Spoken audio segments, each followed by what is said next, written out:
Pero una pregunta rápida en lo que se van Sí, conectando. sí, adelante, adelante. Mientras estaba haciendo el programa, noté que en una bobina P, si le ponía, en el estado anterior se lo ponía como una variable local, local temp, creo que se llama, Ajá. no cambiaba.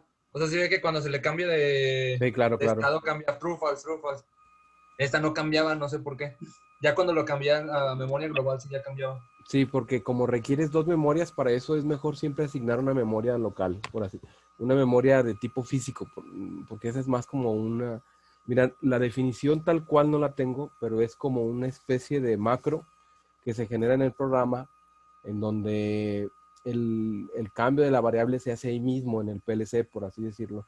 Te consume menos memoria que una memoria física y te permite hacer ciertas operaciones, pero solo son ciertas operaciones las que te permite ahora sí que trabajar. Entonces, ¿eso qué es lo que ocasiona? Que de repente ciertos, digamos que ¿Procesos? procesos no los haga bien. Por eso siempre para lo que es bobinas P y otros protocolos, por ejemplo, asignarle el valor de tiempo del contador hacia una variable, sí te recomiendo que mejor utilices una memoria física. Ah, ok, perfecto. ¿Sale? Gracias. Sí, ¿No de gracias. qué?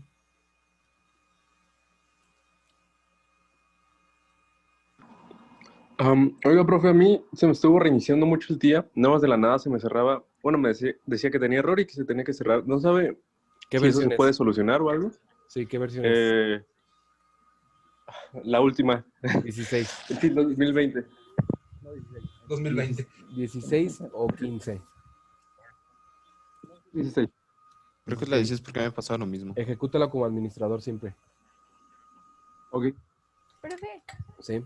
una duda. A mí, en la barra sí ve que arriba, en el bloque, en el diagrama de bloques, está, bueno, en el main, arriba tiene el contacto normalmente abierto, cerrado, una cajita, la bobina, una flechita para bajar y una flechita para subir de Ajá. línea.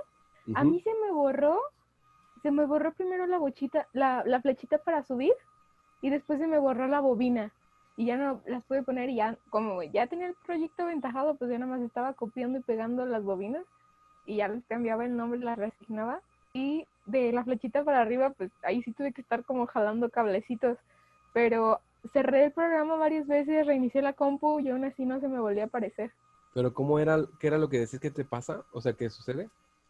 Se me borró los botones de acceso directo para poner la bobina, bueno, en el main. Ah, ya, ya, ya. Ok, ¿qué puedes usar? Presionas Shift, F2, F3, F5 y F7. F2 te instala el contacto abierto. Contacto cerrado es F3. F5 son las cajitas y F7 es la bobina. Y para las flechitas, Para las flechas, déjame te digo cuál es.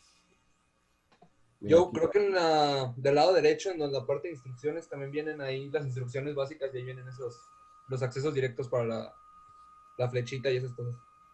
Ah, es ¿sí? F8 y F9. Shift F8 y Shift F9. Ah, ok. Con eso Muchas es gracias. como lo haces. ¿Va? Sí, mil gracias. Y ya con eso lo puedes hacer. De hecho, si tú tienes un mouse programable, o sea, con teclas, Ujú. lo que puedes hacer es asignarle esas teclas las funciones, o sea, grabas una macro y en esa macro presionas Shift F9 Y o que se Shift grabe a F8 ese y ya lo acceso. puedes Ok. hacer mucho más rápido porque con una tecla haces la misma función y no tienes que andar buscando, entonces programas muchísimo más rápido. Ok. ¿Va? Muchas gracias, profe. Sí. No, ¿de qué? ¿Alguna otra duda?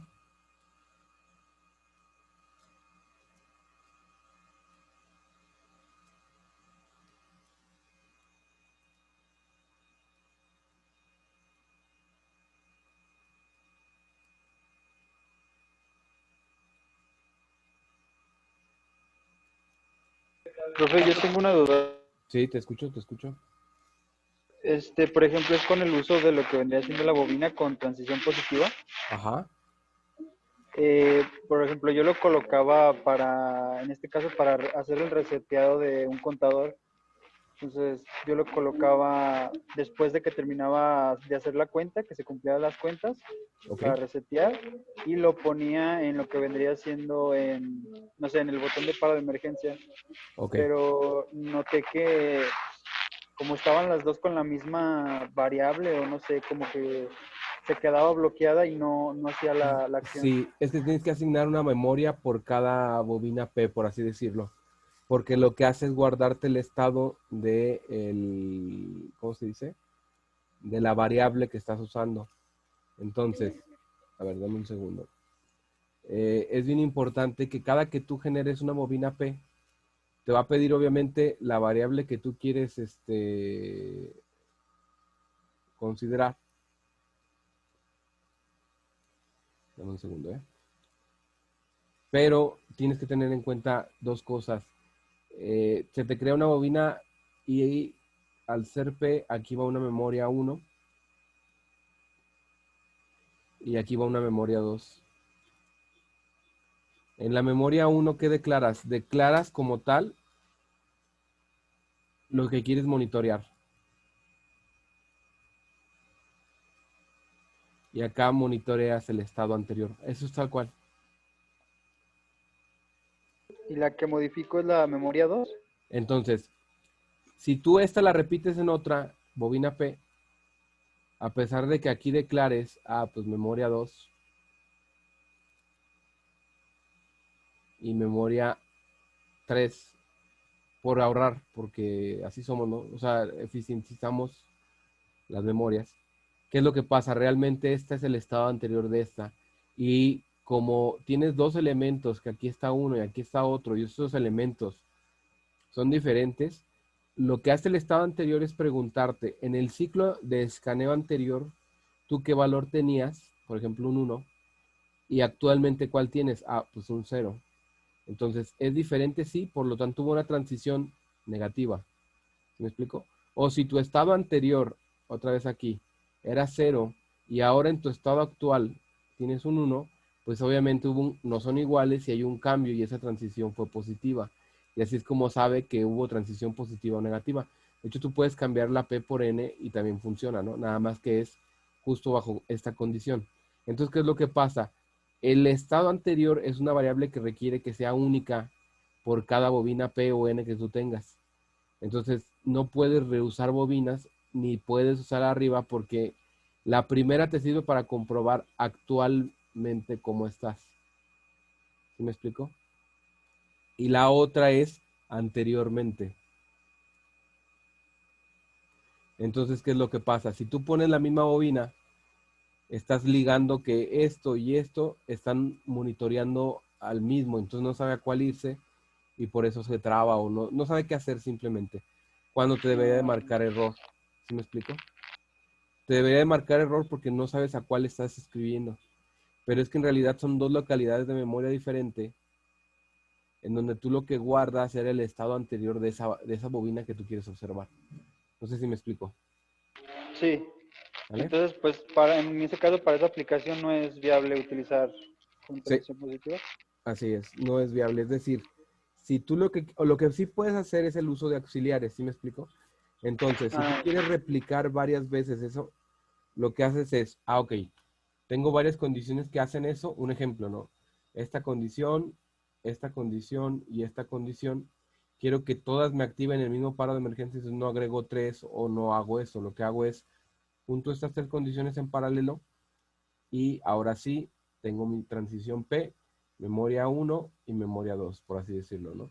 Y ya de esta forma, cualquiera de estas condiciones me cumple lo mismo, pero es una OR, en donde es una o la otra, ¿no? No sé si me explico en esa parte, sí. ¿vale? Y también, también tengo otra con Dime, respecto a las dime. bobinas. Bueno, a mí me sucedía también que, no sé, tenía también las que vendrían siendo las bobinas normales Ajá, y las tenía, no sé, por ejemplo, una misma en diferentes posiciones. y Por te marca ejemplo, no error. sé. Bueno, no, realmente nada más me activaba la última, la de hasta mera abajo. Exacto. Las demás no funcionaba. No sé si Es, también sea por lo mismo. no, eso es una cuestión distinta. ¿Qué es lo que pasa? Cuando tú tienes bobinas abiertas, tienes que hacer una construcción similar a esta. en donde los diferentes estados que tú tengas del programa se van a ejecutar a diferente tiempo, no pasa nada, pero cualquiera de los tres va a comandarte el hecho de que esta bobina se active. ¿Qué es lo que pasa? Lo que pasa es que en el ciclo de escaneo del PLC, que tiene 5 pasos, hay un punto en el cual, ok, lees las entradas, ejecutas el programa, luego es aquí, verificas la comunicación, verificas el estado del PLC y por último actualizas las salidas, ¿no? Y ese es el proceso que sigue cualquier PLC. Ok, ya cuando leíste la entrada, entras a ejecutar el programa y yo te digo, el PLC es una máquina concurrente. ¿Qué significa que sea concurrente? Que puede hacer varias cosas al mismo tiempo, hablando específicamente de las salidas. Todas las salidas en el PLC salen al mismo tiempo. Entonces, ¿qué es lo que pasa? No es una máquina secuencial.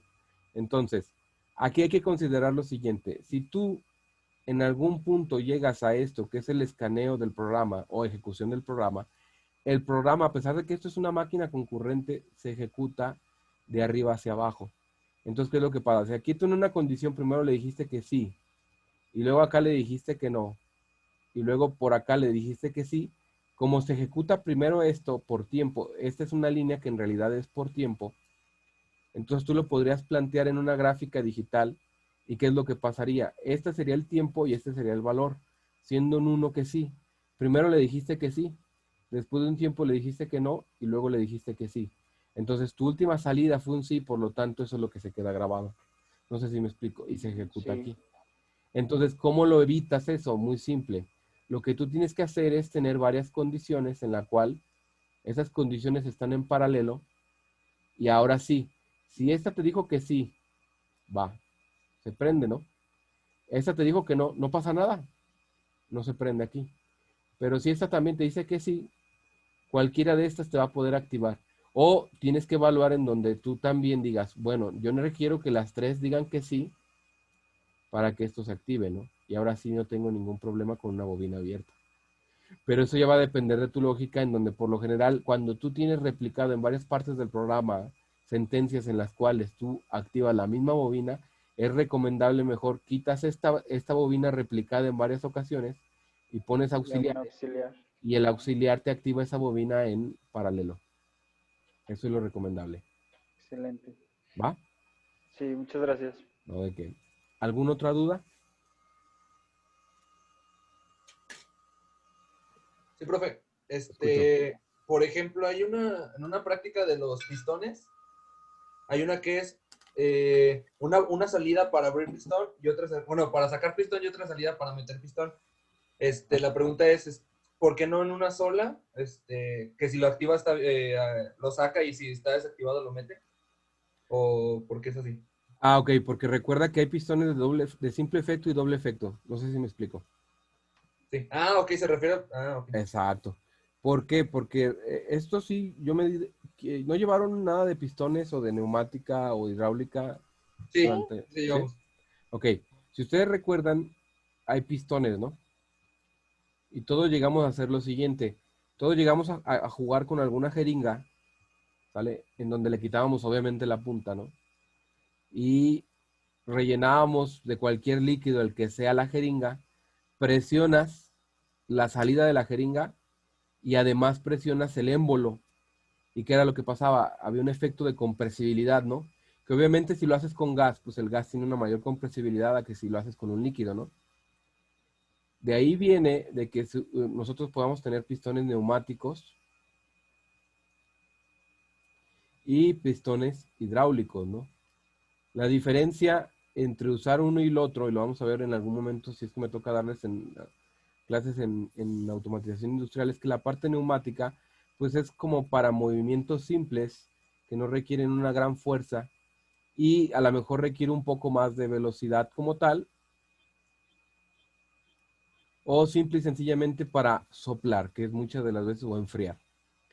Ahora, considerar que esto es para algo que no tiene mucha fuerza, o sea, la fuerza en esta es menor, pero la parte hidráulica por lo general es para movimientos que son no lentos, pero como tal más lentos que lo que se puede conseguir en la parte hidráulica. Sí podemos conseguir movimientos rápidos, Pero por lo general la característica principal de la hidráulica es que requerimos fuerza.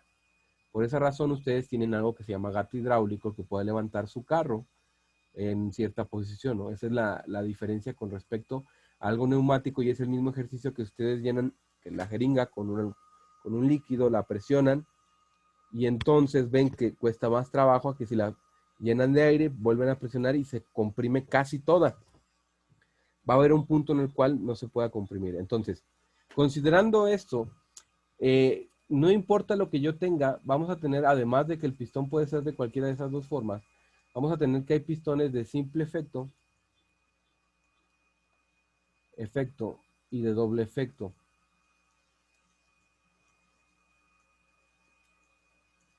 En donde pasa lo siguiente, como tal, para el pistón de simple efecto, yo nada más requiero una electroválvula, pero para el pistón de doble efecto yo requiero dos. ¿Qué característica tiene el pistón de simple efecto? Que en su interior, su constitución lleva un resorte.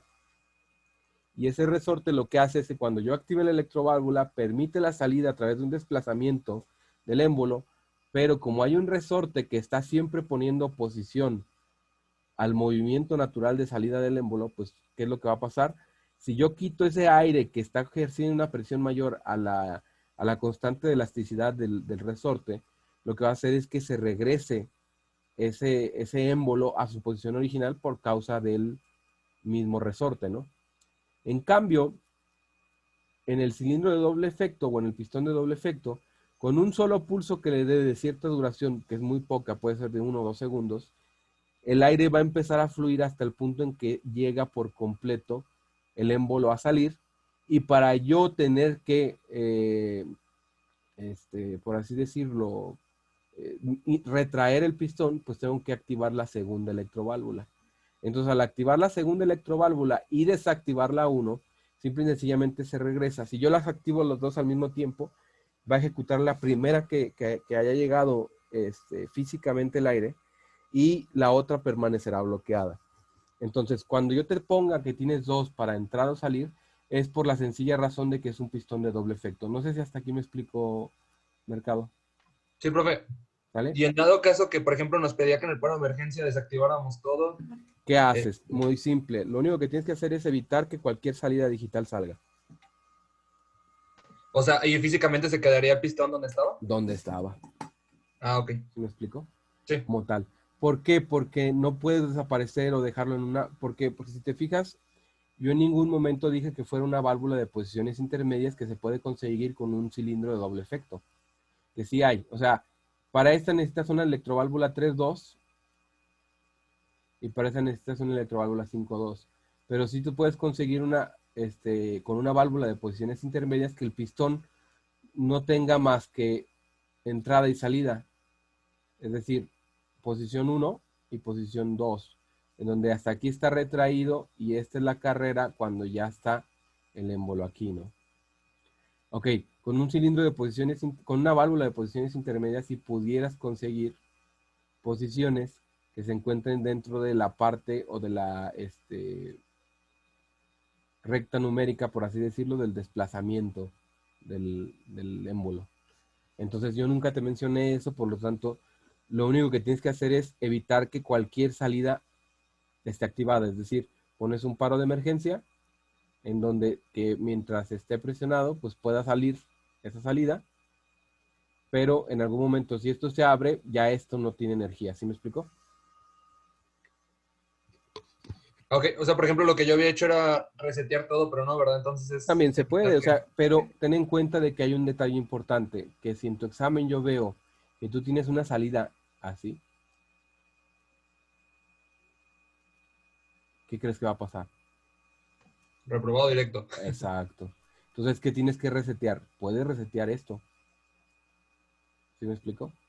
Y sin problemas, no pasa nada. Pero tienes que tener entonces una sentencia en la cual, cuando ya se deje de presionar el paro de emergencia, por así decirlo, entonces, bueno, ya reseteas eso, ¿no? No sé si me explico. Sí. ¿Va? Sí. ¿Alguna duda? Todo bien hasta ahorita. Ok. ¿Todo claro? ¿Alguien más que tenga dudas?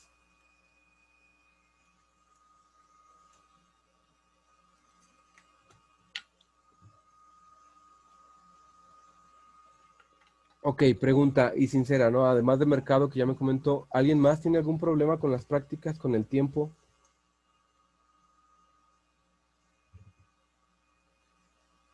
No, pues. Perfecto, Bueno, a mí entonces, nomás me falta ya grabar la última y ya. ok, entonces vamos todos bien, ¿va? Sí, bueno, yo sí, si nadie más, Sí. supongo que no. Perfecto, entonces sí podemos continuar, porque si en algún momento dado tuvieran algún problema, bueno, les daba chance de que en esta clase mejor trabajaran en sus prácticas, pero si todo va bien, entonces continuamos con la parte de potencia para avanzar, ¿no? Ok, entonces la semana pasada nos quedamos en lo que considerábamos nosotros como las ecuaciones del MOSFET, ¿no? Y vimos aquí que había un elemento que había que investigar, y era esta K, ¿no? Y tenía que ver con algo interesante y había que investigarlo. ¿Qué encontraron con respecto a la K?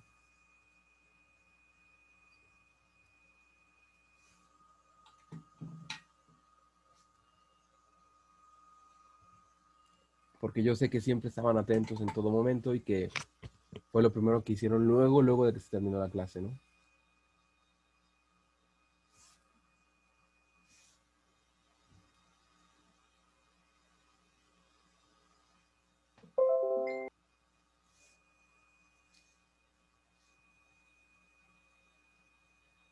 Para serles sinceros, ese me olvidó, profe. Ok, tiene que ver con un fenómeno que se llama transconductancia del MOSFET, que es la capacidad de conducir corriente, ¿no? Entonces, es importante considerar que nosotros este tipo de constante la vamos a encontrar dentro de la hoja de datos y nos van a afectar porque no es igual, pero es un fenómeno parecido a la HFE, en donde sí tenemos que evaluar a nosotros para saber la corriente que va a disipar, o no tanto disipar, sino más bien que va a permitir transferirse entre el drain y el source. Ahora, ¿qué es lo que nosotros tenemos que tener en consideración con respecto al MOSFET que debemos de cuidar, sobre todo en la parte de potencia? La primera que tenemos que considerar es lo que ya hemos visto, ¿no? Que haya estabilidad en el MOSFET. Si ustedes recuerdan, en este punto, esta resistencia lo que me hace es quitarme la incertidumbre de si estoy en un punto o no con voltaje. Y siempre asegurarme de que si no hay señal que entre por este punto a través del divisor, pues simple y sencillamente yo me encuentro en un punto que se llama cero lógico y por lo tanto no hay conducción y eso es lo que da estabilidad a la parte del MOSFET. Entonces, aquí que hay que tener en cuenta además de esta parte. Primero, hay que considerar que en la parte del MOSFET esto nos va a dar la ventaja de que, uno, nosotros no tenemos que tener un manejo de la corriente como lo teníamos, por ejemplo, denme un segundo,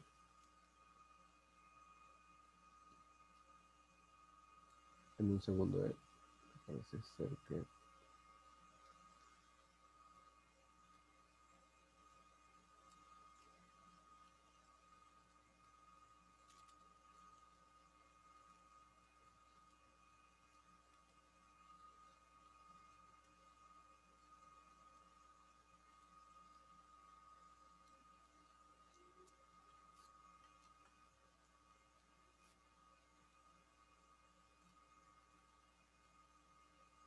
Listo, sí pueden ver la presentación, ¿va?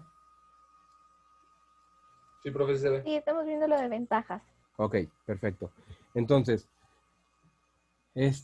habíamos visto que a diferencia lo que es el transistor BJT, por así decirlo, nosotros no tenemos que tener una gran corriente en la entrada, lo que es el gate, ¿no? Mientras que, por ejemplo, hicimos un ejercicio muy simple, en donde si la beta es de 10 y yo requiero, pues obviamente, sabiendo que la corriente del colector va a ser igual a la corriente de la base, multiplicada por lo que era una HFE, y que esta HFE por lo general iba a estar entre 5 y 10 en transistores de potencia, bueno, nosotros íbamos a ver que esto pues hacía que si yo quisiera tener 100 amperes aquí, con un HFE de 10, pues al final de cuentas lo que iba a pasar es que necesitábamos 10 amperes en la base, lo cual ya era complicado y tenemos que utilizar otra configuración como una Darlington para poder hacerlo.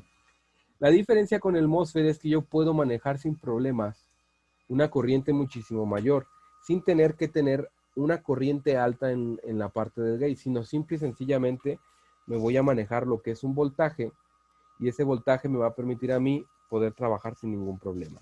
Ahora, En un segundo en lo que abro una hoja de datos.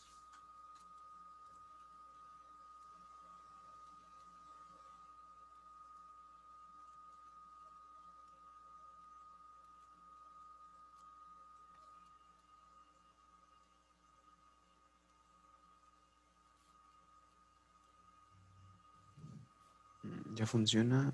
Ah, profe, Sí, ¿sí funciona? Ah, sí, sí, sí funciona. yo te escucho. Perfecto. Este, ¿qué tan recomendable es meterle un zener en el gate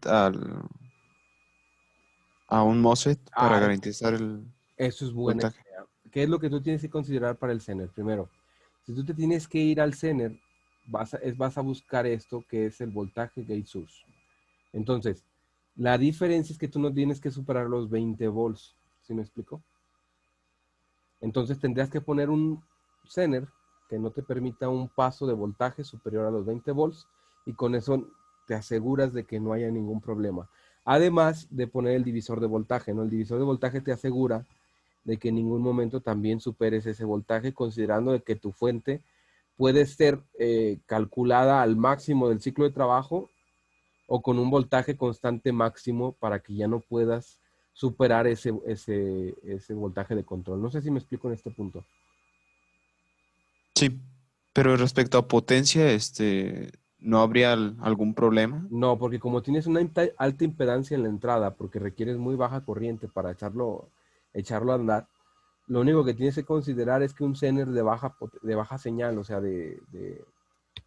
pues sí, un Zener normal, sin problemas te puede cubrir ese requisito, ¿no? Ok, perfecto. ¿Sale? Sale, gracias. Ok, ahora, observen lo siguiente que tenemos que considerar nosotros. Bueno, lo primero que tenemos que considerar es esto. Uno, aquí vamos a encontrar esta condición en la cual te dice que para un voltaje de gate source de 10 volts, esta es la resistencia que nosotros vamos a tener entre este punto. Entonces, entre estos dos nosotros tenemos 0.40 ohms, lo cual nos hace a nosotros considerarlo porque sabemos que tenemos una corriente que va a fluir y si ustedes recuerdan, para calcular la potencia instantánea, era I cuadrada R, ¿no? En donde esta R ahora va a ser 0.4 ohms y esta corriente sería la corriente del drain que yo estoy haciendo circular a través de mi MOSFET. Entonces, a partir de esto, yo tengo una potencia instantánea que tengo que considerar y también puedo sacar a partir de aquí la potencia promedio y con esto poder seleccionar un disipador que me permita controlar en su mayoría que no lleguemos a un punto crítico en cuanto a la temperatura del MOSFET. No sé si hasta aquí me explico.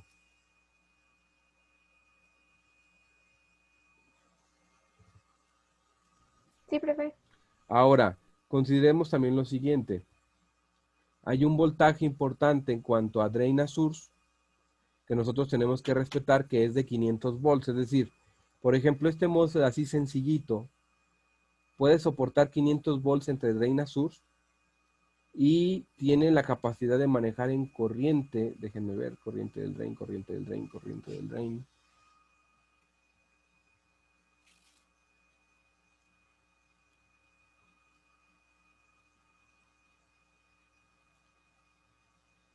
Hasta 14 amperes sin ningún problema. Entonces, lo cual lo hace un buen MOSFET, por ejemplo, si nosotros quisiéramos hacer, eh,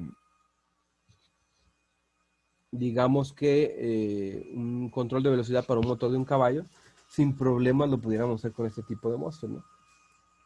No sé si hasta aquí hay alguna duda.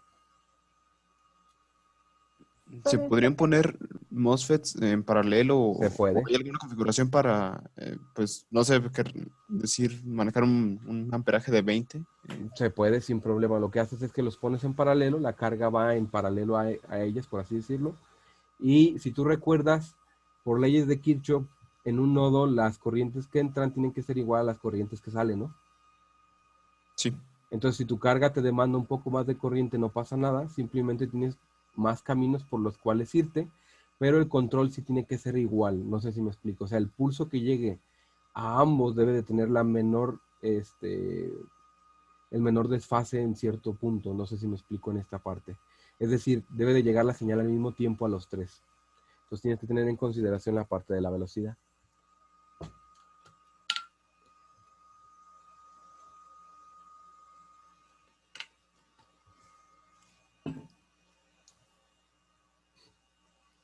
Ahora,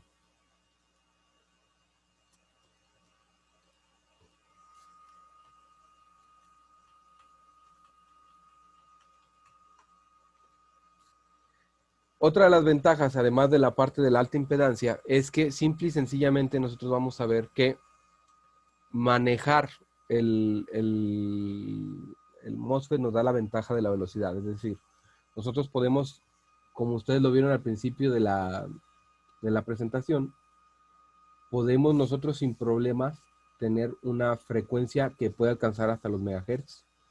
A diferencia, por ejemplo, de un tiristor que no vamos a llegar muy lejos, ¿no? A lo mejor a los kilohertz y ya estamos arriesgándonos mucho, ¿no? Entonces, la velocidad del MOSFET es una de sus mayores ventajas con respecto incluso al BJT. Y eso era lo que platicábamos. ¿Qué es lo que pasa si yo quisiera manejarlos en paralelo? Es muy fácil. Lo único que yo tengo que hacer es, obviamente, unir los source y los drain para evitarme algún problema en cuanto a esto. Y también considerar lo siguiente.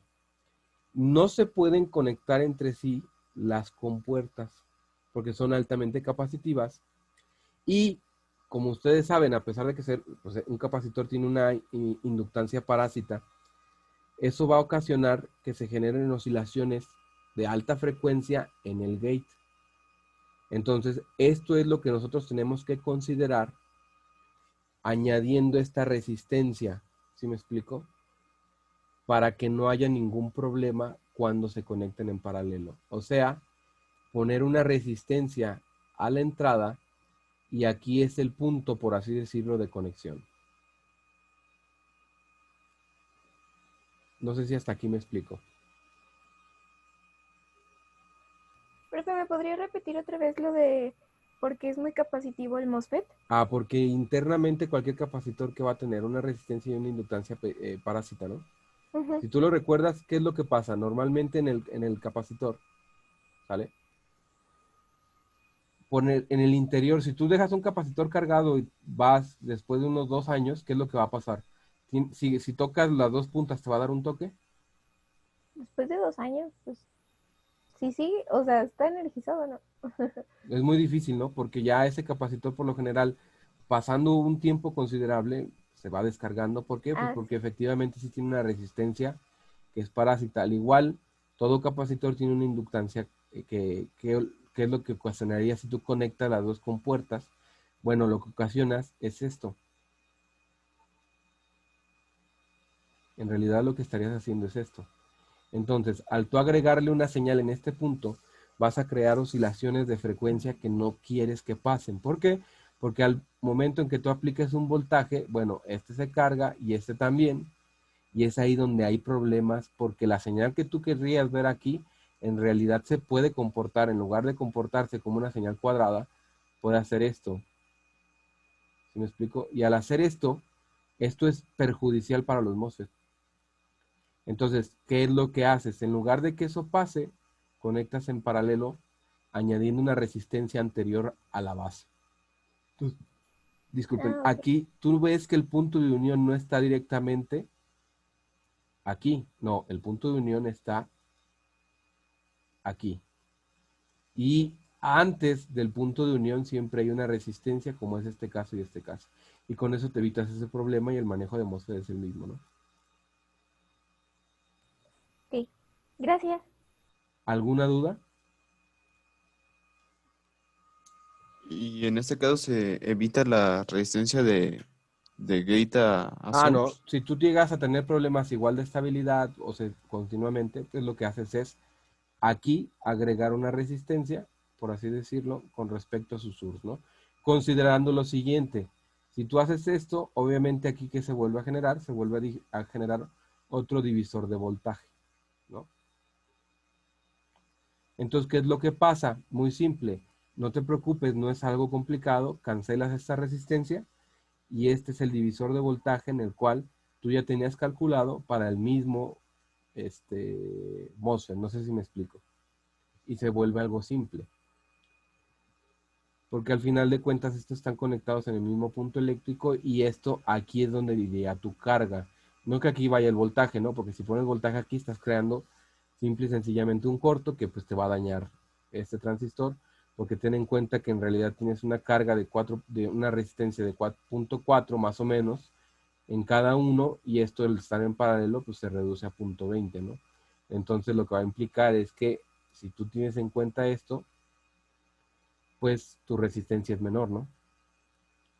Entonces, ¿qué es lo que va a pasar? Esto al ser menor, pues la corriente es mayor, porque es inversamente proporcional. Y esto va a implicar que a lo mejor tu MOSFET ya no lo pueda soportar, y pues obviamente ya aumenta la corriente en este punto. ¿Me explico hasta aquí? Sí, profe. Ahora, esta es la razón por la cual, bueno, si tú dices, ok, yo los tengo que poner mi resistencia para asegurarme de que aquí no haya una inestabilidad, no pasa nada. Te digo, cancelas esto para que no te estorbe en cuanto a tu divisor, y el voltaje que tú haces llegar a este punto puede ser considerado el voltaje de la fuente, o que puede ser tanto una constante o como una señal pulsada, ¿no? Y esto sería el divisor en el cual tú trabajas, recordando que pues el voltaje en la resistencia X, siendo esta la resistencia X, va a ser igual a la resistencia X entre la resistencia 2, por ejemplo, más la resistencia X multiplicado por el voltaje de la fuente, ¿no? Algo simple. ¿Dudas hasta aquí? Ahora, ¿qué tenemos que tener en cuenta? Que a diferencia del transistor, como tal, nosotros no tenemos una segunda ruptura. Entonces no existe ese fenómeno que sí existe en el BJT. Eso hace que sí sea, digamos que pues de mayor estabilidad para trabajar, y que si logramos disipar sin ningún problema la cantidad de potencia térmica que se genera en el equipo al estar enviando una señal pulsada, pues no vamos a tener ningún problema en cuanto a la corriente de consumo, ni vamos a estar viendo una inestabilidad en el MOSFET. Al contrario, es un equipo muy estable, y si se sobredimensiona un poco el disipador, pues no va a pasar absolutamente nada, ¿no? Considerar también lo siguiente, es, a diferencia del MOSFET de baja señal, la estructura en los MOSFET de potencia cambia y es de tipo vertical. Entonces, si ustedes recuerdan, el objetivo de que sea vertical es maximizar ahora sí que todo el área de contacto y crear en cierto punto un mayor espacio a través del cual o fluya toda la corriente, ¿no? Entonces, ¿qué es lo que va a pasar? Es muy simple, va a tener un mayor espacio por el cual circular, se genera menos trabajo y por lo tanto tiene una mayor estabilidad en cuanto a la disipación de temperatura. ¿Dudas hasta aquí? Pero ahora, considerando nosotros las desventajas, el principal problema viene siendo la electricidad estática en la compuerta. Entonces, ¿qué es lo que pasa? Siempre que nosotros manipulemos un MOSFET, tenemos que tener cuidado de no tomarlo con las manos desnudas, ¿no? Siempre hay que tener en cuenta que se toma del empaquetado, pero nunca se toma de las patitas, porque con un solo pulso de electricidad estática que nosotros tengamos, es una delta de Dirac que siempre va a llegar al gate y eso lo puede dañar. Entonces consideremos lo siguiente, nosotros nos dicen normalmente que o llegamos a utilizar varias veces los MOSFET, pero siempre se dañaban y de repente conducían de la nada, ¿cierto o no? Sí, cierto. Sí, yo me acuerdo que lo tocaban ya para que conduciera o algo así. Entonces, ¿qué es lo que pasa? Es muy simple, es una delta de Dirac que entra en un capacitor. Ahora, ¿qué es lo que pasa aquí con las frecuencias, o en qué afecta la frecuencia indirecta a los capacitores?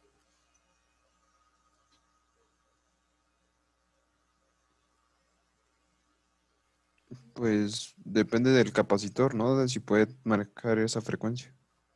Entonces, aquí, ¿qué es lo que pasaría? Que en algún punto, al ser una delta tan pronunciada, esto podría actuar como un cable, ¿no?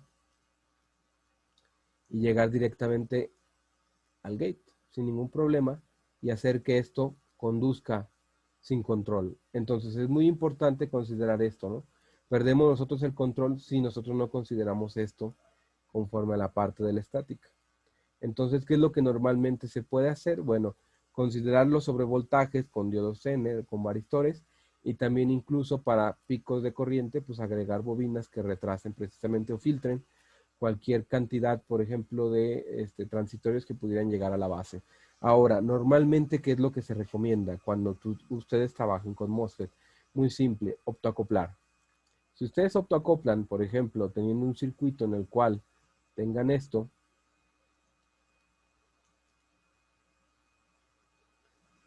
en donde ustedes tengan esto, su divisor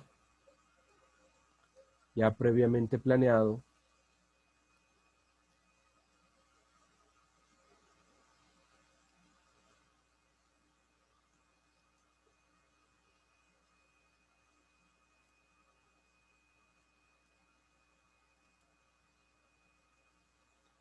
entonces lo único que tenemos que hacer aquí, ¿qué es? Bueno, es muy simple. Aquí hacemos nosotros esto, tenemos esto, de aquí baja, hace esto,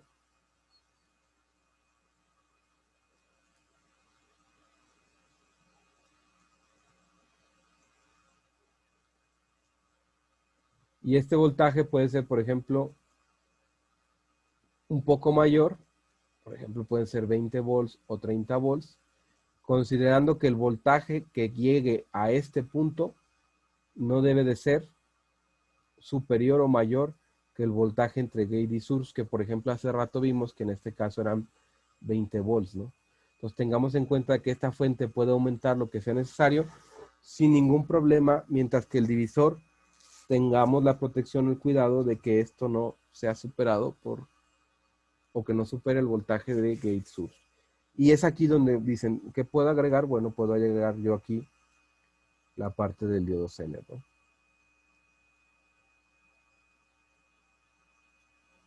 En donde ese diodo me vigile que nunca se superen los 20 volts.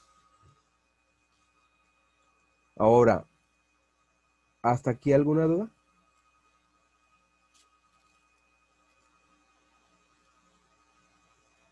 En caso de no usar el diodo Zener y solo trabajar con las resistencias, se debe de buscar una relación. Bueno, Exacto. mejor que buscar la relación de 10 a 1, algo así Un con la ejemplo de resistencia. 10 a 1, de 20 a 1, dependiendo del voltaje que tengas en la fuente y considerando de que tú tienes un voltaje gate source de threshold. Es decir, dependiendo del tipo de MOSFET que tú tengas, te vas a dar cuenta de que lo que necesitas a veces son 4 o 5 volts para echarlo a andar. Entonces tienes que superar esos 4 o 5 volts, pero nunca estar por encima de 20 volts. ¿Va? Sí. Ok. ¿Hasta aquí alguna duda?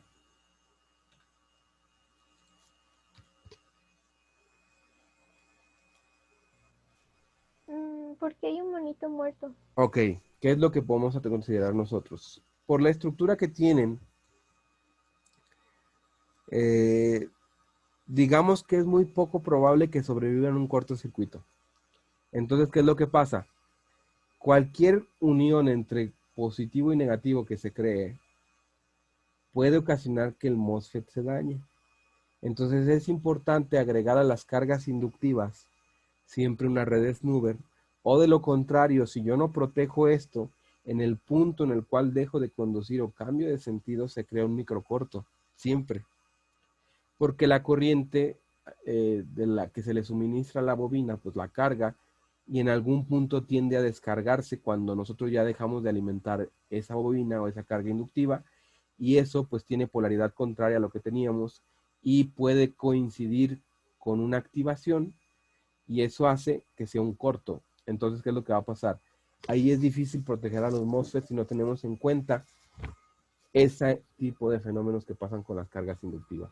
¿Qué pasa con las cargas resistivas? Con las cargas resistivas no pasa nada. Es muy difícil que dañemos. Obviamente, ¿qué es lo que va a pasar con las cargas resistivas? Bueno, sabemos que una resistencia solamente tiene dos formas en las cuales va a fallar, ¿no? ¿Cuáles son esas formas? ¿Exceso de potencia? Las resistencias de potencia, ¿cómo se van a dañar? Las altas frecuencias. No. Si se supera su potencia, lo puede tener. Tiene dos formas. La primera es que, obviamente, la resistencia se ponga en cortocircuito, ¿no? Y por lo tanto la corriente se eleve de forma criminal. La segunda es que la resistencia se abra, por así decirlo, lentamente. ¿A qué me refiero con que se abra? Que vaya aumentando su resistencia y de repente o súbitamente se ponga también en cortocircuito.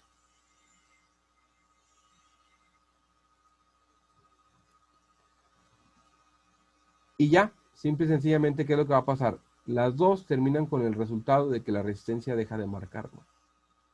Entonces, en algún punto, lentamente una va perdiendo su valor, haciéndose más pequeño, más pequeño, más pequeño, hasta el punto en el cual ya se convirtió en un cortocircuito, o la otra es que simplemente se puso en cortocircuito y simple y sencillamente ya después de eso, al tener una corriente muy grande, pues ya se abre y ya no hay conducción entre el punto 1 y el punto 2 de la resistencia. Entonces, bajo esas dos condiciones en las cuales se dañan, pues obviamente, si ustedes observan, se genera un punto en el cual se llama cortocircuito. Entonces, si esto es cierto, lo que va a pasar es que va a ser, cuando eso pase, se va a dañar el MOSFET. Y eso es complicado de proteger. La única forma es que constantemente estemos midiendo la corriente de, por ejemplo, de consumo de la resistencia y eventualmente para un valor conocido ya por el operador o el usuario, saber que se tiene que hacer el cambio o el reemplazo de la resistencia y sin ningún problema hacerlo, ¿no? La forma más común que vamos a observar y que es complicada incluso de hacer. ¿Dudas hasta aquí? Profe, ¿cómo se podría evaluar, o sea, si la resistencia se tiene que cambiar? Midiendo corriente, esa es la única forma. ¿Qué es lo que va a pasar? Una resistencia nominal que va a tener su valor nominal en ohms, que debe consumir bajo la constante de voltaje siempre el mismo valor de corriente. Ese es lo que te digo, la forma número uno en la que pueden dañarse es que inmediatamente se pongan en cortocircuito y eso no lo puedes evitar, ¿no? Se pone en corto y ya, pum, se abre. Y la segunda es que lentamente va reduciendo su valor o aumentando en algunos casos, pero por lo general se va reduciendo su valor. ¿Y eso qué implica? Si reduces el valor de resistencia, el consumo de corriente va a aumentar, ¿no? Entonces lo que va a pasar es que de repente va aumentando el consumo de corriente hasta un punto en el cual la resistencia otra vez se pone en corto y ¡pum! Se va a abrir. Entonces, ¿qué tienes que tener en cuenta aquí? Medir la corriente de forma constante y tú averiguar cuando ese consumo de corriente va a haber un punto en el cual ya es demasiado y simple y sencillamente la resistencia ves que se pone en corto y se va. Pero ese resultado lo vas a poder evaluar de forma empírica. No hay un cálculo como tal que te diga, sí, al tanto tiempo se daña. No, es más estar haciendo prueba y error. Un ejemplo, las extrusoras, metalizadoras y demás, ese es el principal problema, que las resistencias eventualmente se van a dañar. Entonces lo que se debe de hacer que es medir corriente y considerar que eventualmente si hay un cambio en corriente se pone una pastilla de curva B que tiene un límite de trabajo menor en cuanto a una pastilla de curva C, o que los fusibles estén muy ajustados al valor de la corriente de consumo de la resistencia en su estado nominal. De esa forma, si se eleva súbitamente, pues se van los fusibles que sean considerados para el servicio y el factor de servicio adecuado para una resistencia o una corriente, una carga resistiva, y sin ningún problema vas a proteger las cargas, los elementos de conmutación, que en este caso puede ser el MOSFET o un relevador de estado sólido. No sé si me explico. Sí, profe, bueno, con lo de las formas, bueno, esa parte no la entendí, pero lo del fusible sí. ¿Vale? Entonces, por lo general, lo que tienes que ver, evaluar siempre en una carga resistiva una pastilla de curva B para que esté ajustada a la corriente de consumo nominal de la resistencia.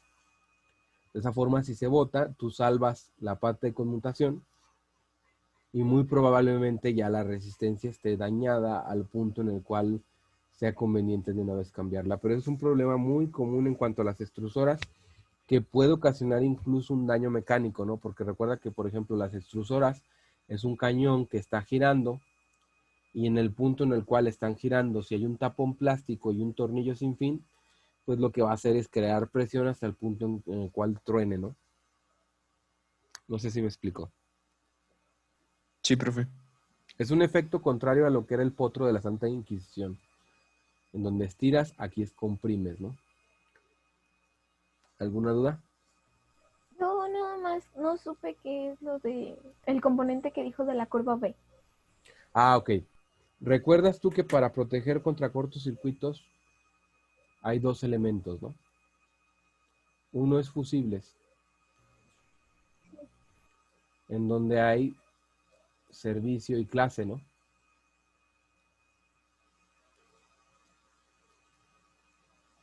Y que más que nada es la aplicación a la cual se va a aplicar, se va a utilizar el fusible. Y lo segundo es, además de la aplicación, velocidad. Entonces, bajo esos parámetros tú defines el tipo de fusible que vas a necesitar, ¿no? Obviamente que tienes que tener en cuenta que la forma del fusible va a cambiar con respecto al voltaje y a la corriente. Un ejemplo, si tú vas a Steren y pides un fusible de 20 amperes a 250 volts, te van a dar un fusible, ya sea americano o europeo, ¿no? Que es un fusible chiquito, ¿cierto? Que es más o menos así, que tiene vidrio y ahí se ve un pequeño filamento, ¿no? Y si tú te fijas en las características que vienen en la orilla, te dicen 250 volts AC, un ejemplo, o DC, y te dice 20 amperes. Y el código pues va a ser FAME o FEUR, y te va a decir que es de, por ejemplo, FAME de 20 y FEUR 20, que es fusible europeo o fusible americano y el valor en corriente, ¿no? Eso es como tú lo vas y lo pides. Ahora, cuando tú cambias a un voltaje de 220, pues no pasa nada. O sea, si trabajabas con 120 o 110, más bien dicho, y cambiaste a 220, puedes seguir usando el mismo fusible. ¿Qué pasa cuando trabajas a 440 volts? ¿Te va a servir el mismo fusible? No. Entonces tienes que cambiar y la forma se llama 10 por 38. ¿Qué pasa si tú cambias a 560? Ya no te va a alcanzar este. Pues hay otro tamaño mayor y hay otro tipo de fusibles. Entonces entran unos que se llaman fusibles tipo botella, que son más o menos así, que parecen una caguamita chiquitita, pero eso ya te pueden aguantar voltajes de 630 volts hasta 500 amperes, por ejemplo. Pero es por la construcción física, y hay otros que son de cuchillas, que es un cuadradote que si tú se lo avientas a una persona, pues la descalabras. No lo matas, o no la matas, pero sí la descalabras. Entonces, aquí traen unas cuchillas. Se le dice cuchilla a un espacio o una lámina de metal, ¿no? Que van insertadas en el portafusibles y hacen contacto, ¿no? Entonces, de esa forma, tú ya tienes a lo mejor la capacidad de 1000 amperes sin ningún problema. Pero eso va a depender del tipo de fusible que es. Va. ¿Qué pasa con las pastillas termomagnéticas? Ok, con las pastillas termomagnéticas realmente vas a tener dos consideraciones. Uno, la corriente, obviamente, en donde tú sabes que las pastillas termomagnéticas pues son reusables, por así decirlo, ¿no? Una vez que se botan, no se dañan como el fusible, o sea, la puedes reusar, la restableces después de un tiempo. ¿Cierto o no? Ah, sí. Ujú. Ok, pero además de que tienes que considerar la corriente, hay algo que se llama curva. Y la curva es la aplicación que le vas a dar. Y hay curvas, por ejemplo, la K, la B, la C y la D. Y hay más curvas, ¿no? Obviamente no me las sé todas. Y esto depende de quién, del tipo de fabricante que tú tengas, ¿no? Por ejemplo, quien tiene muchas curvas se llama Eaton. Y hay de curvas K, B, C, D, creo que hasta F y Y tienen. Y, por ejemplo, la curva B habla exclusivamente de cargas resistivas. Entonces, en las extrusoras que se manejan por lo general el cambio de temperatura a través de elementos eléctricos como lo son resistencias eléctricas, que son consideradas cargas resistivas porque pues, son resistencias, se debe de utilizar como protección una pastilla de curva B. ¿Sí me explico? En donde esa pastilla de curva B te va a permitir la protección de tu relevador o de tu MOSFET o de tu elemento que tengas para conmutar la resistencia, ¿no? O la carga. No sé si me explico. Sí, profe, muchas gracias. ¿Sale? ¿Alguna duda? ¿Alguien más?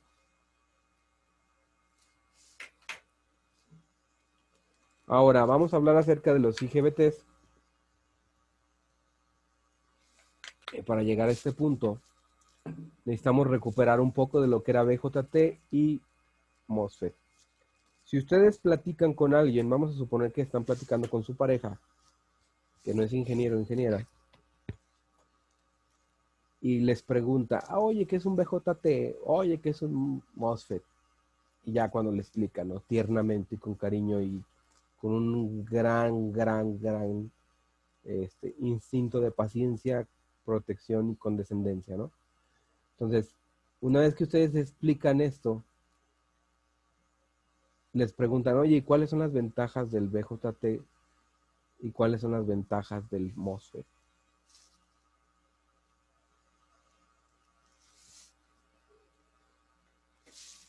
Y ya las platicamos, ¿no?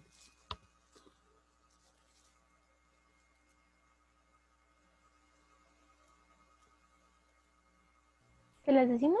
Sí, claro. Ah, ok. Creí que eras retórica. Sí, yo también. El MOSFET, pues puede trabajar a altas frecuencias. Perfecto. Vamos a apuntarlo acá. Trabaja a alta frecuencia. Muy bien. ¿Qué otra? Su manejo es con voltaje, por lo cual pues lo Se hace maneja con más, voltaje. más sencillo. ¿Qué otro?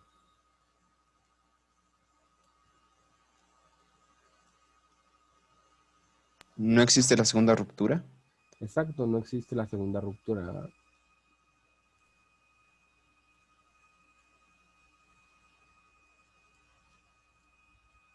Ok. ¿Y del BJT?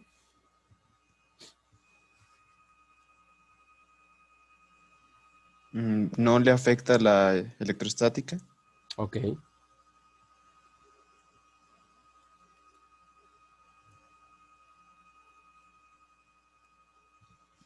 ¿Qué más?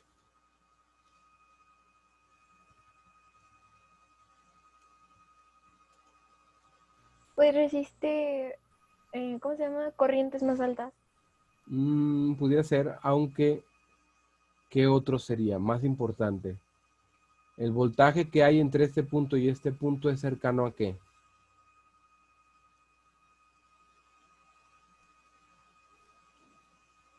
A 0 volts, ¿no? Mientras que acá no, porque tenemos algo que se llama RDS, ¿no? Entonces el voltaje que se queda aquí va a ser mayor que el voltaje que se queda entre este punto y este punto, ¿cierto? Hablando del estado de conducción. ¿Cierto o no? ¿Qué dice el inicio, profe? ¿No afecta FE? Electrostática. Y también tenemos que considerar qué otra cosa. Bueno, pues que el voltaje de colector emisor, ¿vale? En corte, pues es igual a 0 volts, ¿no?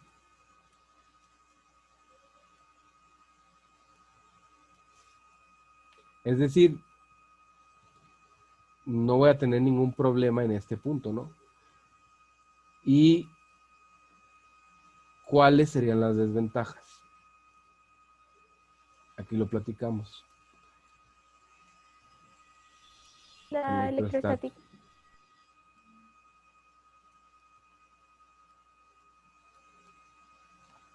Y el BJT, pues tengo que manejar corrientes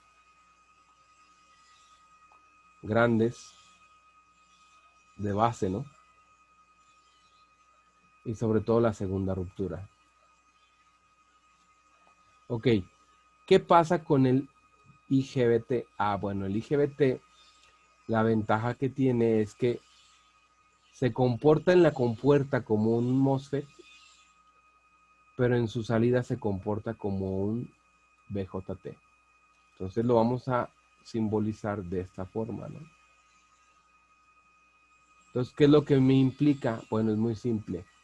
Lo más importante es que yo tengo un control por voltaje, implicando que aquí tengo una impedancia en la entrada y que aquí tengo, a diferencia de en el MOSFET que tenía una resistencia de aquí, el voltaje en conducción entre el colector y emisor va a ser cercano a cero.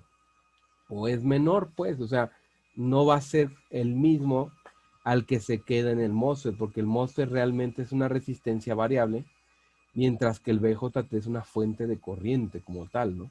Lo que implica que el voltaje que se queda en este punto es menor y por lo tanto hay una disipación de potencia menor en esto.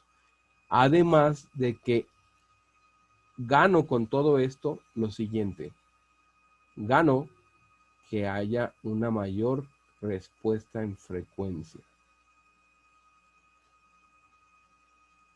Eso es lo que gano. ¿Sí me explico?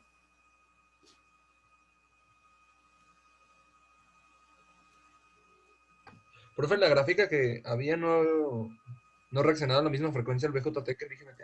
No, mira, vamos a ponerla.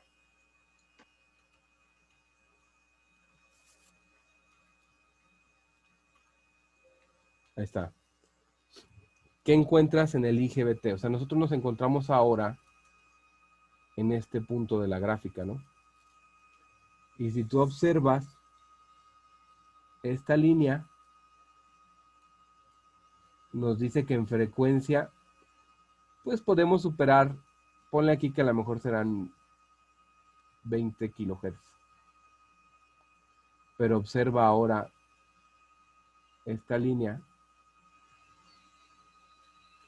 y sin problemas podemos llegar a los 80 kilohertz. Porque esto es el IGBT, ¿no? Toda esta área que está aquí es el IGBT.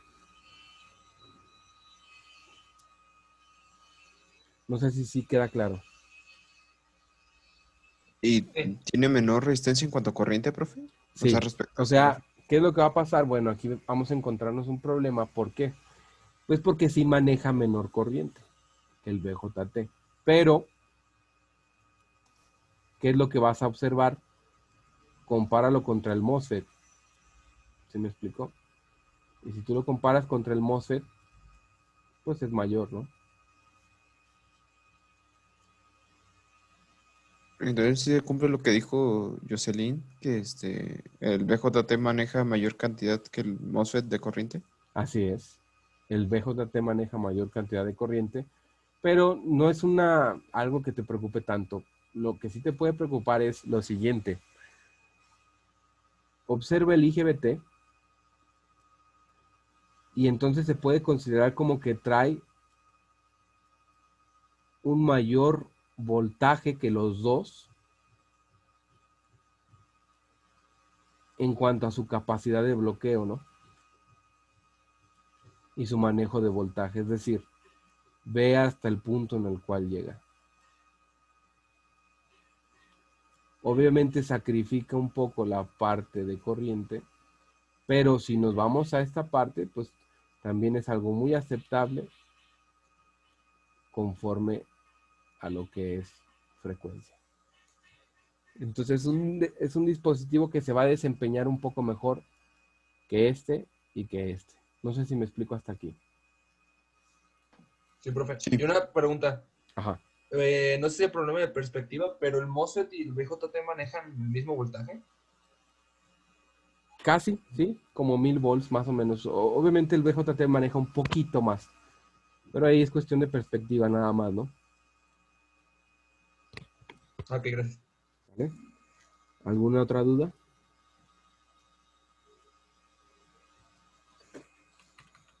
¿Qué era el GTO? Ah, todavía no lo vemos. Lo vamos a ver más Ah, adelante. ok. ¿Va? Va. Ahora, ¿cuál es la diferencia? Ok. Si ustedes observan, a diferencia de los otros elementos que hemos utilizado, que es el MOSFET y el BJT, ¿cuántas capas vamos a encontrar nosotros en ese dispositivo? ¿En este o en los otros? No En el entendí. IGBT. Ah. Son 6, ¿no? Bueno, no sé si estoy ¿No contando serían bien. 5? Esta es una, ¿no? ¿Cierto? Sí. Esta es otra. Oh, sí, 5. Ahora, siendo honestos, toda esta es una, ¿no? Porque sigue siendo N. La única diferencia es que está menor dopada que esta. Pero todo esto es una sola capa. Y por último, esta capa. Entonces, ¿cuántas capas otra vez son? 4. 4 capas. Ahora, ¿qué dispositivo semiconductor conocen, además del IGBT ahora, que tenga 4 capas?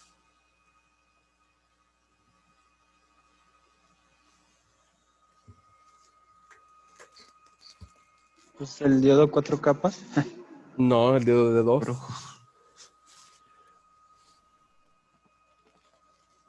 ¿Puedes repetir la pregunta? ¿El SSR eran 3 o 4? Exactamente, el SCR. ¿Y el SCR qué es?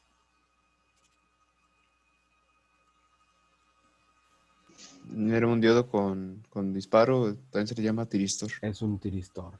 Entonces, el único problema que van a encontrarse realmente con un IGBT es que al tener 1, 2, 3 y 4 capas, el problema es que intrínsecamente o de forma parásita tiene un tiristor. Y ese es el mayor problema del IGBT. ¿Qué va a implicar esto?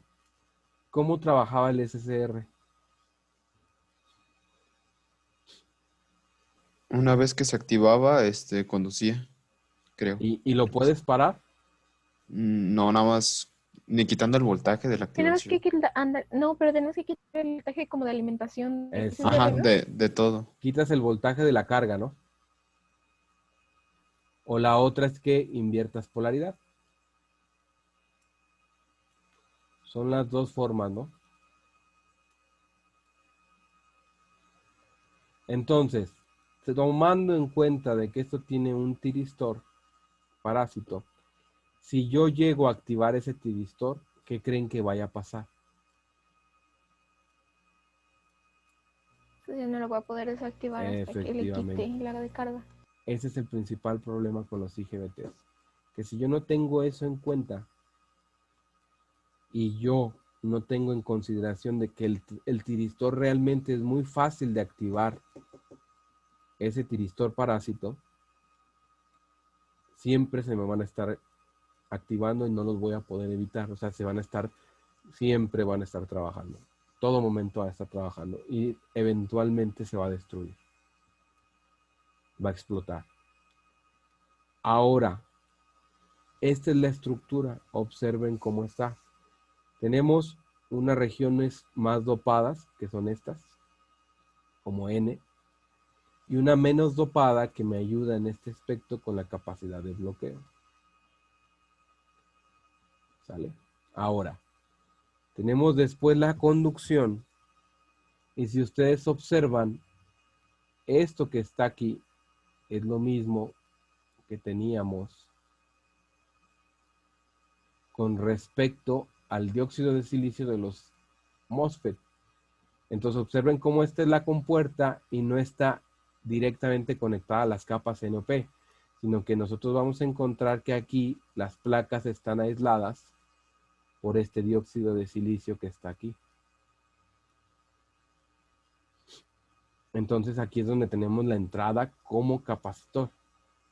Pero si ustedes observan, entonces al desaparecerse este canal, por así decirlo, tendríamos la opción de conmutar de aquí hacia aquí sin ningún problema, teniendo la misma estructura de un BJT, igualita. Entonces, ¿qué es lo que pasa? Bueno, es muy simple. Cuando nosotros conducimos, lo que nosotros veríamos es que efectivamente en la fuente, que es donde se generan los portadores minoritarios, va a haber un desplazamiento, esto se reduce y empieza a fluir hacia el drenaje, ¿no? Otra forma de verlo es que los portadores mayoritarios o huecos pues van en sentido contrario, ¿no? Por eso aquí se ven las líneas que van hacia la fuente. Pero en realidad lo que nosotros veríamos es eso, ¿no?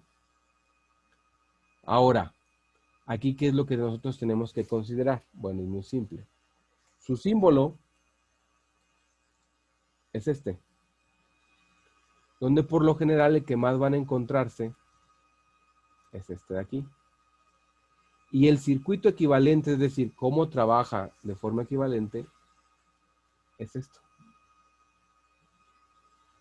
En donde yo tengo el control de la base por voltaje y así controlo mi fuente de corriente.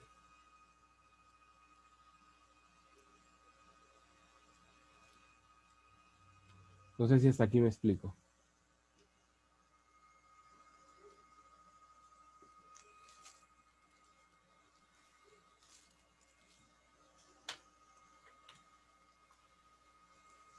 Profe, tengo, bueno, dos dudas. Ajá, dime. Una, era que dijo que para que no, bueno, que ya no condujera un SR, era quitaron la alimentación de la carga y Polariza de forma inversa. Como un diodo, ¿qué pasa si lo pones al revés? pues ya no conduce. Exacto. ¿Y eso cómo se puede lograr? Tendrás que tener un transformador de impulso. O hacer la inversión de las líneas. La única forma, ¿no? Por lo general, ¿qué es lo que se hace? Muy simple. Si tú tienes un SCR, ¿cierto? Ujú. ¿Qué pasa cuando haces el cruce por cero? ¿Qué inviertes? La polaridad. La Entonces, polaridad. de esa forma ya no conduce. Profe, yo estoy perdido un poquito viendo del cruce por cero de eso. Ah, ok. Muy simple. Vamos a plantearlo así, ¿no?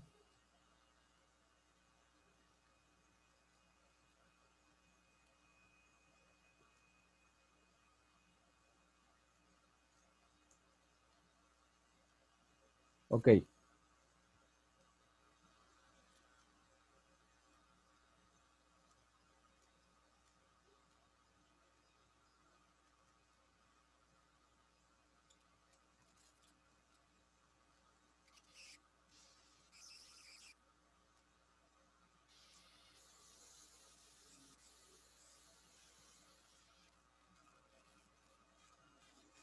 ¿Qué tendríamos aquí?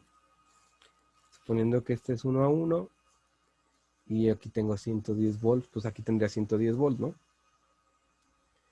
Entonces, si tú revisas la señal hasta este punto, por así decirlo, tú tendrías esto, ¿no?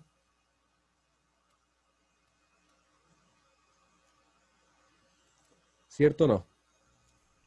Sí. ¿Cierto? En donde tú vas a ver que al estar esto, ¿sí? Es más, vamos a hacer algo todavía más simple. Así, como si fuera corto, ¿no? En este punto, estando aquí, ¿cierto? Está polarizado de forma directa, lo cual permite y conduce, ¿no? Pero justo cuando estás aquí, entonces este es menos y más, y por lo tanto está polarizado en forma inversa, entonces no conduces, ¿cierto o no? ¿Cierto?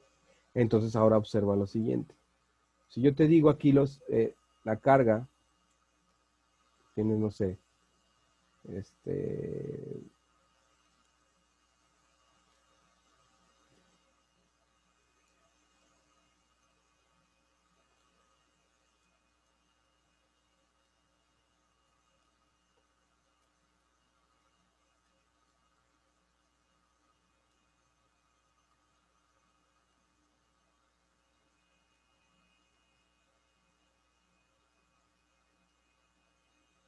aquí, realmente, ¿qué es lo que va a pasar? Es muy simple. Lo único que estás haciendo es dejar pasar esto. ¿Por qué?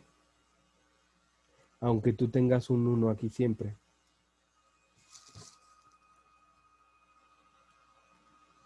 Porque pues al final de cuentas es un dios, ¿no? Exacto. Entonces, ¿qué es lo que pasa? Tú sabes que intrínsecamente este espacio es porque su onda en alterna estaría así, ¿no? Pero eso ocasiona que esté al revés. Y por lo tanto este no conduce, ¿no? Entonces toda esta sombra que se ve aquí no conduce y por lo tanto pues lo que tú ves es que se queda en cero o en bloqueo, ¿no?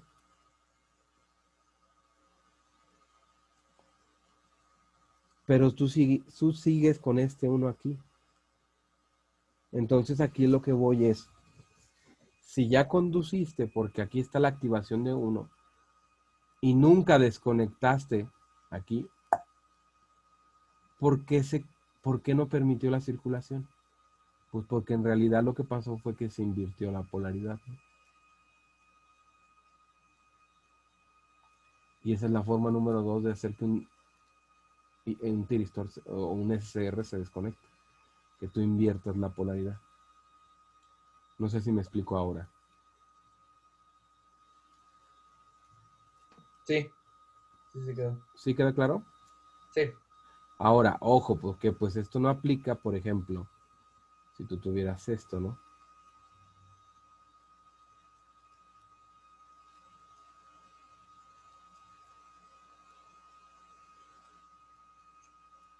En donde esto ya no es un SCR, ¿qué es? Un triac. Y ahí sí cambia, ¿no? Una, porque vas a manejar menor corriente, ¿no? Y dos, porque mientras uno se carga del semiciclo positivo, el otro se encarga del semiciclo negativo, ¿no? Y ahí sí ya es diferente, ya no podrías poner, por ejemplo, un motor de directo. No sé si me explico. Sí. Sí que ya no aplica. Ok, ahora, veamos nosotros lo siguiente. Cuando yo veo aquí en este dispositivo, estamos de acuerdo que esto es N, luego viene el P, y luego otra vez viene el N, ¿no? ¿Sí? ¿Sí? Ok. Y que aquí quedaría entonces un P, N y otro P. Entonces técnicamente tenemos N, P, N, P. Entonces, si yo hago un poco de juego de palabras,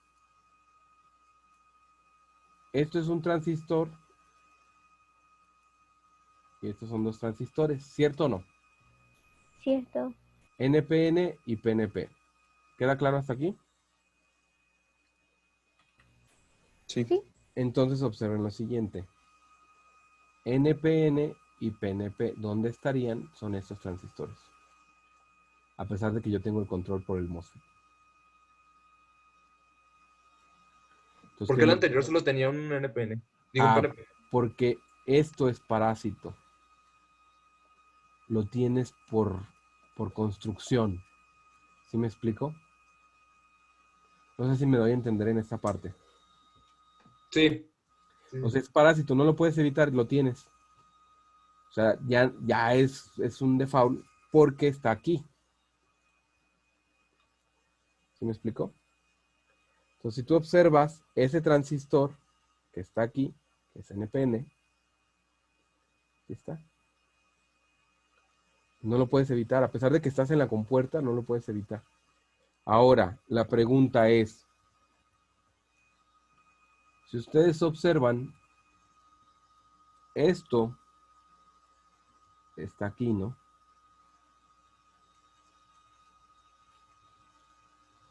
¿Cierto?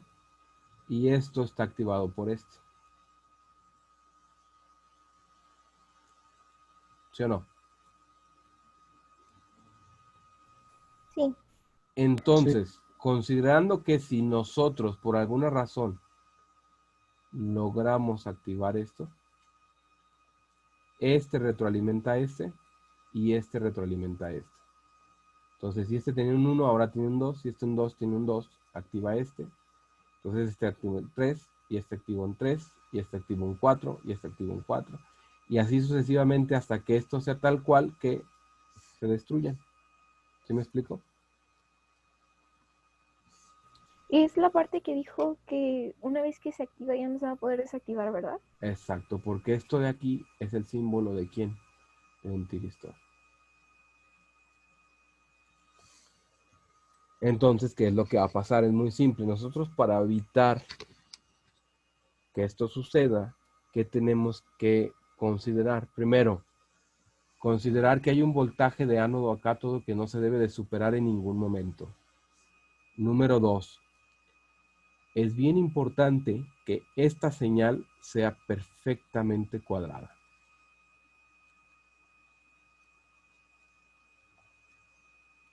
Y número 3, el manejo de cargas inductivas en el IGBT tiene que ir acompañado a fuerzas de redes Nuber.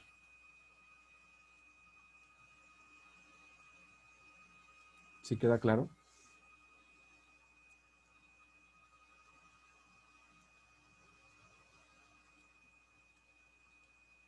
¿Qué puede llegar a pasar si la señal que se le manda no es totalmente cuadrada? Automáticamente enciendes esto. Es bien común. Sobre todo, no cuando enciendes. Tú vas a ver que enciende perfecto. El problema es que ya no se apaga. No sé si me doy a entender. ¿Y se usan drivers de IGBT o algo? Ajá, se usan hay drivers de IGBT como el IR2110, que es un buen driver precisamente para el IGBT y evitas este problema. Perdón, profe, es tonta mi pregunta, pero ¿a qué se refiere con driver? O sea, A un circuito ujú. que te ayude con la activación del gate del driver, digo del IGBT. ¿Sí me explico? Entonces es un circuito que lo que hace es buscar simplificarte la vida con respecto a la activación del drive, del IGBT. Ah, ok. Ya, muchas gracias. No de qué. Ahora, observen lo siguiente. La aplicación más común que vamos a encontrar para los IGBTs son los variadores de velocidad de corriente alterna. Si ustedes recuerdan, un control de velocidad de corriente alterna tiene una característica bien importante. Se alimenta de alterna y lo que sale en teoría es alterna, pero no es igual. ¿Por qué no es igual? ¿Se acuerdan que salía? ¿Me repite la Era señal? realmente una señal cuadrada, pero Pero que este, cambiaba de polaridad, ¿no? exacto. Y al cambiar de polaridad ya se conoce como alterna. ¿Qué implica esto? Bueno, que no es una señal como tal como la que entró. Porque entonces los controles de velocidad de corriente alterna, ¿qué es lo que hace? Primero, pasan por un elemento de rectificación que lo que hacen es crear una fuente de corriente directa. Observen aquí, de 3 fases pasamos a 2 hilos. Y por lo general estas 2 fases vamos a encontrar que van a darnos un voltaje alrededor de 580 volts de DC. Luego, nosotros veríamos que hay una señal así.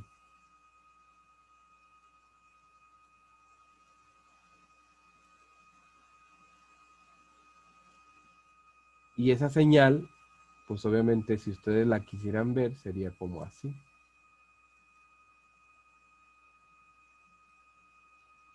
Más o menos, ¿no? Quitando ya todo lo rojo, más o menos se vería así. Que es directa. Es ahí donde entran estos, que estos son elementos de filtrado, que hacen que efectivamente ese bus de DC sea corriente directa estable, que no oscile. Entonces, estos cables que están aquí, este cable, incluso hasta antes de esta parte, se le conoce como bus de DC. Y obviamente aquí hay un voltaje de directa. ¿Hasta aquí queda claro? Entonces de eso sale una señal cuadrada. Exacto, Ah, ok. Pero ocupa el eje positivo y el negativo, ¿no? O sea, la señal. exacto. Ocupamos Ok. el eje positivo y negativo. Ahora, de aquí pasamos a un puente inversor. Y ese puente inversor, ¿cómo va a estar construido? Ah, muy simple, va a estar construido de la siguiente forma.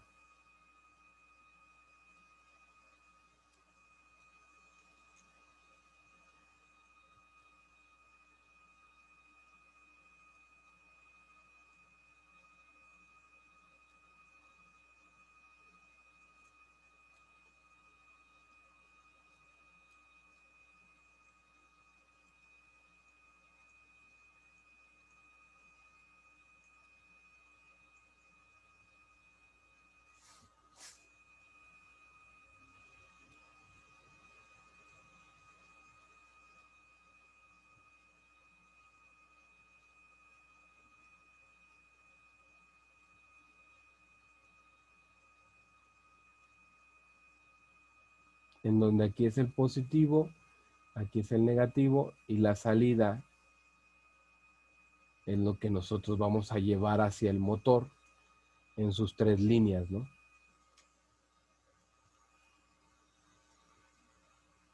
Y eso es lo que nosotros vamos a encontrar. 6 IGBTs.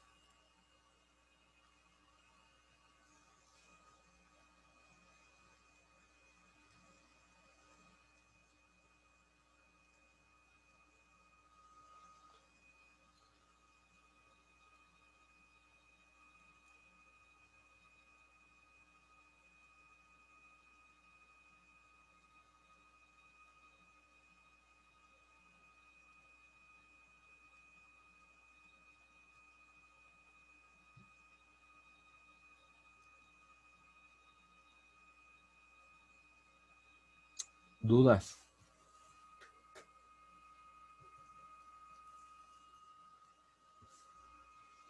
Por mi parte no, profe. ¿Seguros? El rectángulo con el 8 que es, profe. Ah, el 8 es la tarjeta de control. Esto es lo que hace el control precisamente de este puente. Y obviamente de aquí decidimos en qué punto o en qué momento, por ejemplo, hay algo que se llama frecuencia de la señal, que es la frecuencia en la cual activamos nosotros estos IGBTs, y hay una portadora por lo general que tiene estos. Entonces nosotros podemos hacer el cambio en eso. El sentido de giro también se puede cambiar a partir del orden que nosotros le demos a esta activación, en donde nosotros medimos el bus de DC y a partir si en algún punto el bus es muy alto, bueno, mandar a activar precisamente esto para que no haya ningún problema y a través de otro IGBT conmutar una resistencia de frenado dinámico que elimine el voltaje de regreso o ese exceso de voltaje que nosotros pudiéramos tener en el bus de DC y que se disipa a través de él. Y así evitar dañar la fuente. Vamos a ver que en otros casos se puede que este sea un puente controlado, logrando reducción de armónicos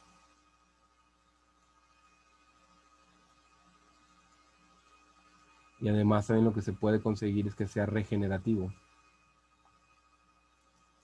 que en otras palabras es regresar a la fuente, por así decirlo, la energía que viene de sobra al frenar bruscamente. En aplicaciones donde hay arranque, paro, arranque, paro, arranque, paro. No sé si me explico. Sí, profe. ¿Alguna duda? Profe, sí, a mí me salió otra duda. Sí. El arreglo de los 6 IGBTs que hace ratito nos mostró que equivalen al ¿cómo se llama? Al cuadrito del número 6, ¿no? Ajá. Eso, o sea, sería, bueno, que se le conecta a la entrada, al gate de los IGBTs. Ah, ok. ¿Qué es lo que tendrías que usar? Tendrías que usar algo como esto.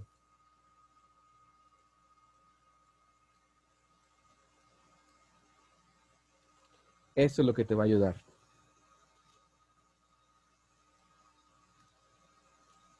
¿Qué es? Disculpe, no Esto es no alcanzaba a ver. Esto es un elemento ¿También que es es un un driver? driver. Exacto. En donde tú tienes que poner esto así. Es una conexión típica. O sea, es nada más ayuda para el conmutado, como quien dice. Exacto. Ahora, ¿el conmutado es importante? Sí. ¿Por qué? Porque eventualmente, déjenme ver, creo que tengo un diagrama interesante para esto.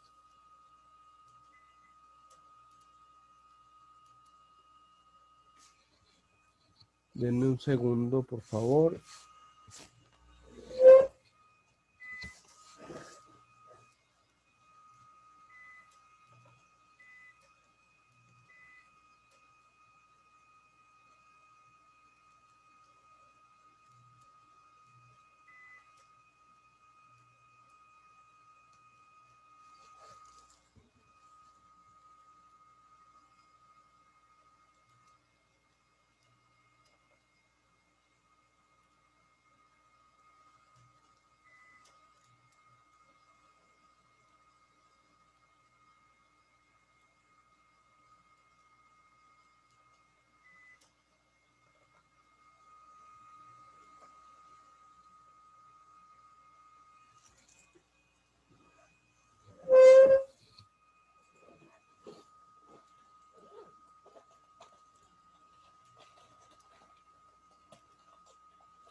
En donde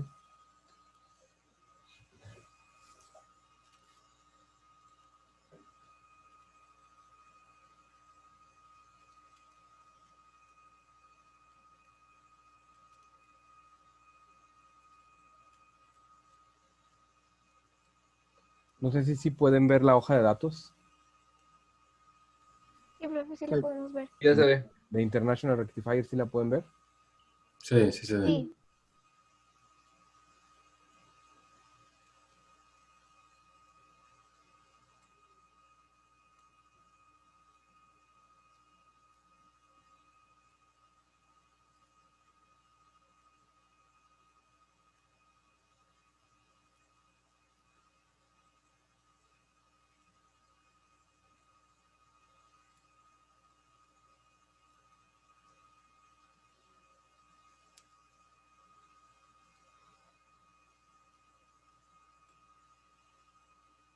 En donde si ustedes observan, veríamos algo así.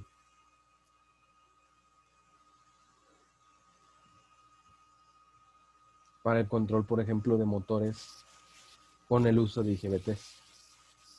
En donde punto 1, 2 y 3 son precisamente las líneas que van hacia el motor. Y obviamente vamos a encontrar que se tiene que alimentar con un voltaje de boost de 300 o de 400 volts, que se puede probar desde 24, sin ningún problema. No sé si me explico. Sí, profe, ya viendo el diagrama ya queda mucho más claro. ¿Sí? Gracias. Ahora, creo que hay otro más específico.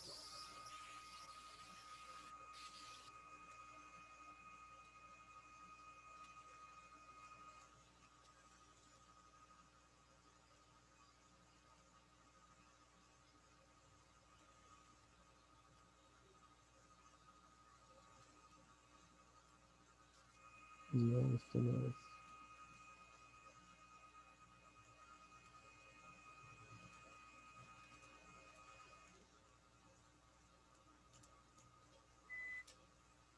Profe, ese circuito que se veía ahí, medio raro, medio hechizo, ¿qué era? Ah, es un puente trifásico. Aquí está mejor construido. Así es como nosotros veríamos, por ejemplo,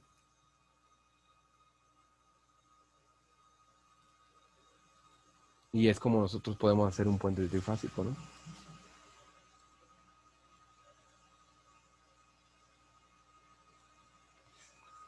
Ahora,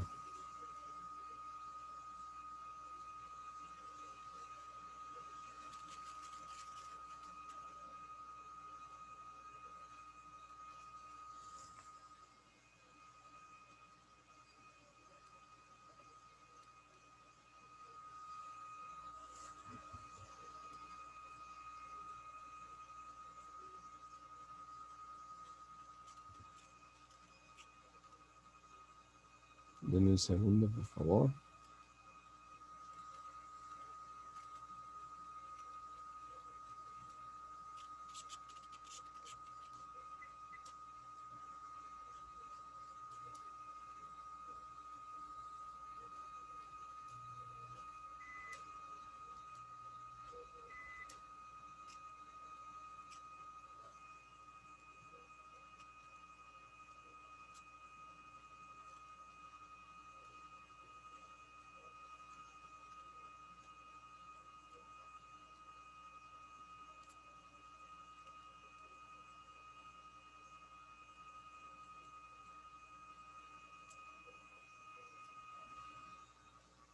Podemos hacer algo así.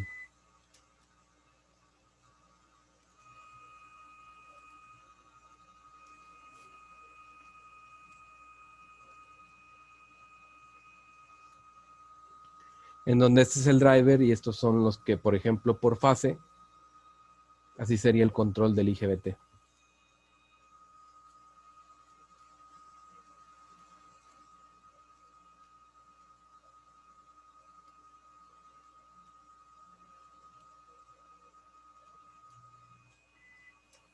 No sé si pueden verlo. Entonces es un driver por fase, ¿verdad? Digamos que es un driver por brazo del puente, es un puente trifásico, Ah, ok. ¿va? Pero bueno, hasta aquí quédense con esta imagen. La siguiente semana, además de la revisión, continuamos con esta parte y si ustedes tienen chance y oportunidad, hacemos el puente trifásico en sus casas, ¿va? Va. Ok, ¿hasta aquí alguna duda? Creo que no, profe. No, Bueno. profe. Por hoy sería todo, nada más regalen un segundo en lo que tomo lista y ya nos podemos retirar, ¿va?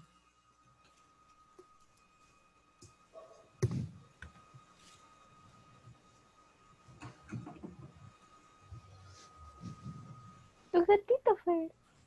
Qué bonito.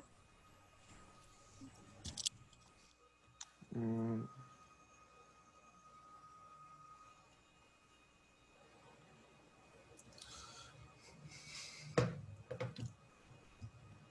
Caray.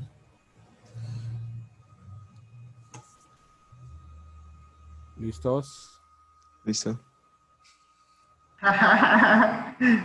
¿Qué pasó, primo? Perfecto. Sería todo. Muchísimas gracias Luego, y profe. nos vemos la siguiente semana. Y profe, nos Profe. vemos. Nos vemos. Gracias. Hasta luego, hasta luego. profe. Me Gracias. copiaste champ, Leo. También andas conduciendo.